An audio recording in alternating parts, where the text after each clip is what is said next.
Assalamualaikum warahmatullahi wabarakatuh. Waalaikumsalam warahmatullahi wabarakatuh. Nah, pada pertemuan kali ini kita akan membahas siklus hidrologi. Sebelum memulai ke materi, alangkah baiknya kita berdoa terlebih dahulu. Untuk Adam, pimpin doa. Baik, terima kasih. Untuk memulai pelajaran kita hari ini, mari kita berdoa. Berdoa menurut kepercayaan masing-masing dimulai.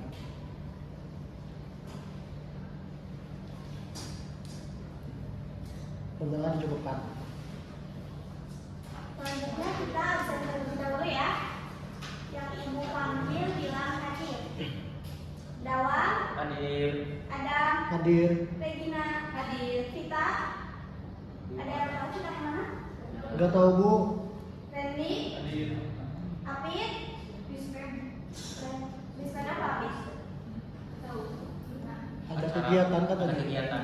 Muhammad Denda, Hadir. Olin, Getsa, Sama dispen. Dispensasi. Fahri, Kurang tahu. Abdul Mudiansyah, Dispen. Fajar, Tadi masuk sudah. udah. Sudah. Rizka, Cindy, Stephanie, hadir. Akbar, Dispen. Zulfa, hadir. Ada Sri, Izin. oke. Bentar.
perubahan wujud uap air menjadi titik-titik air atau perkumpulan dari titik uap air menjadi awan.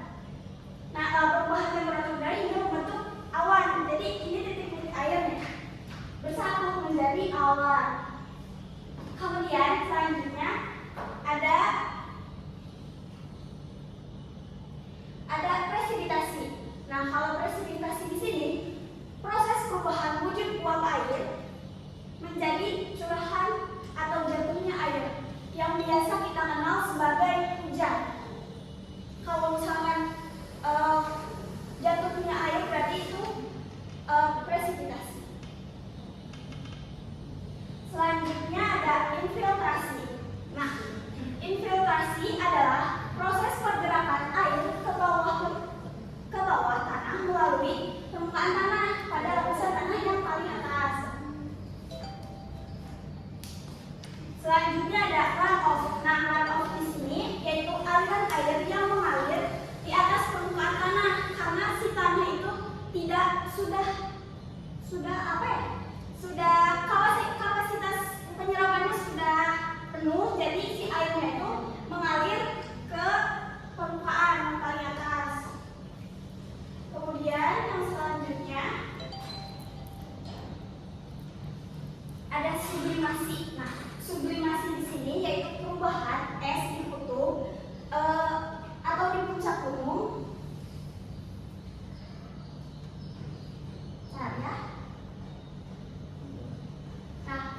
Jadi sublimasi adalah proses perubahan es di kutub atau di puncak gunung menjadi uap air tanpa adanya pencairan.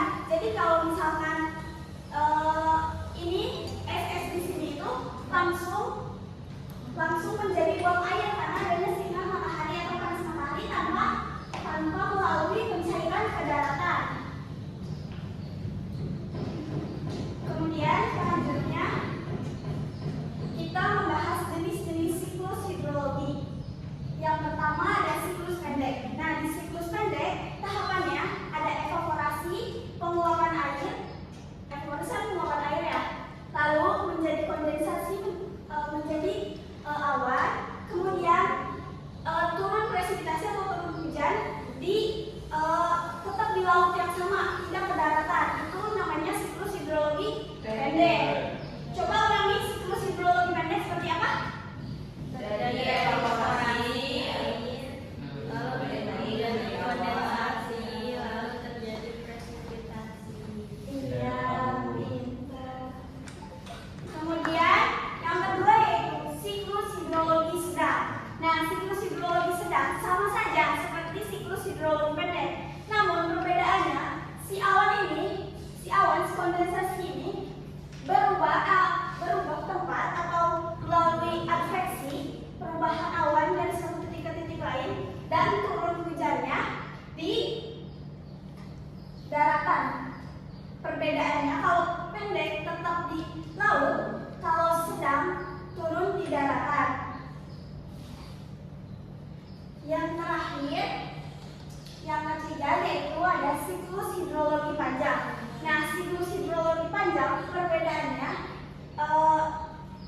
ada presipitasinya turun di gunung atau di kutub. Dia di gunung di dataran tinggi, mohon maaf. Nah, lalu si airnya mengalami runoff atau mengalir di atas permukaan bumi, permukaan tanah. Ada juga yang menyerap ke tanah disebut infiltrasi. Nah, kalau ada yang tahu perolasi dan infiltrasi itu bedanya di mana?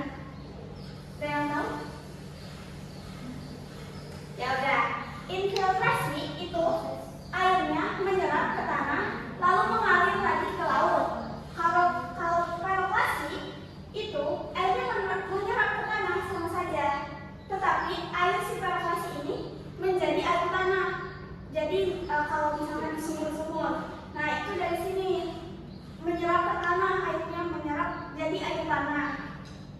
Kemudian di sini juga ada namanya evapotranspirasi, ya, itulah evapotranspirasi.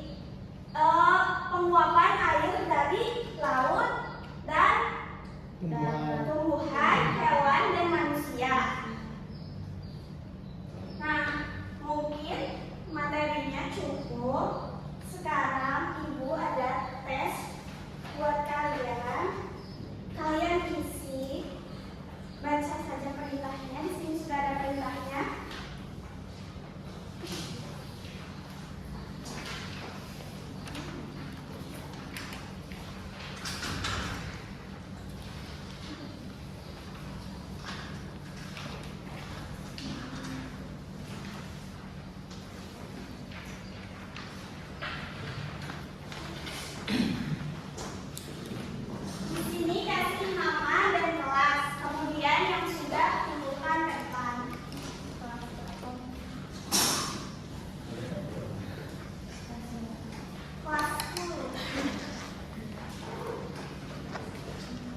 Gimana soalnya? Susah atau gampang?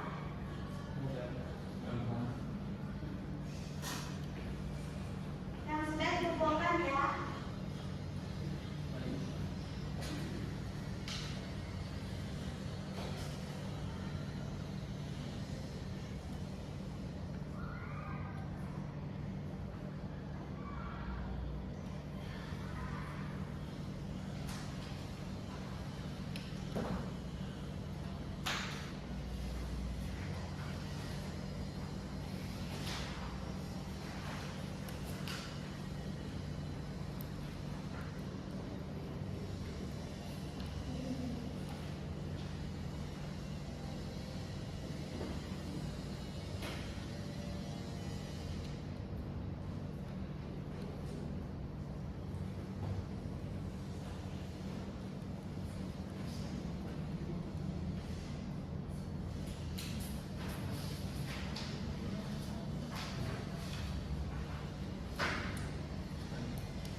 Waktunya 1 menit lagi ya.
Dikarenakan waktunya sudah habis, selesai tidak selesai, latihannya dikumpulkan.